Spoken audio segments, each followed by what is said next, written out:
राधे राधे। आप सभी का स्वागत है हमारे भक्ति चैनल में। आज हम सुनेंगे भगवान की ऐसी कथा जो आपके जीवन में सुख और शांति लाएगी। वीडियो को अंत तक जरूर देखें और भगवान का आशीर्वाद प्राप्त करें। जेठ माह के 5वें अध्याय में धर्म, तपस्या और सेवा का विशेष महत्व बताया गया है। इस अध्याय में एक ऐसी कथा आती है जो हमें सिखाती है कि कठिन गर्मी जेठ मास में भी जो व्यक्ति श्रद्धा और भक्ति से पूर्ण कर्म करता है उसे जीवन में सुख और शांति प्राप्त होती है। कथा का सार यह है कि एक समय की बात है, एक गांव में एक गरीब ब्राह्मण रहता था।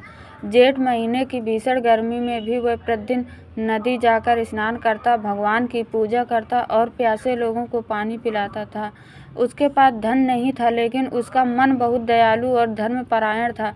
गांव के लोग उसका मजाक उड़ाते थे, लेकिन वह बिना किसी की परवाह किए अपने सेवा कार्य में लगा रहता था।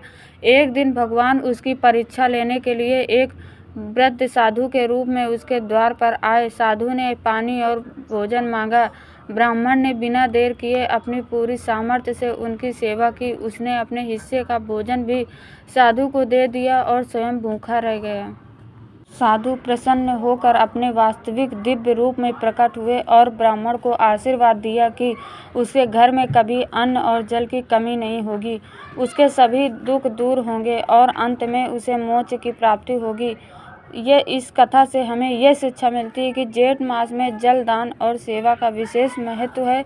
सच्ची भक्ति में दिखावा नहीं बल्कि निस्वार्थ भावना होती है।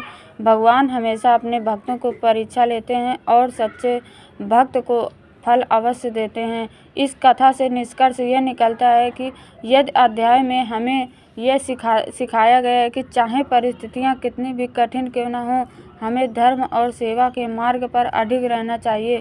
जेठ माह में किए गए पुण्य कार्य कई गुना फल देते हैं। राधे राधे दोस्त।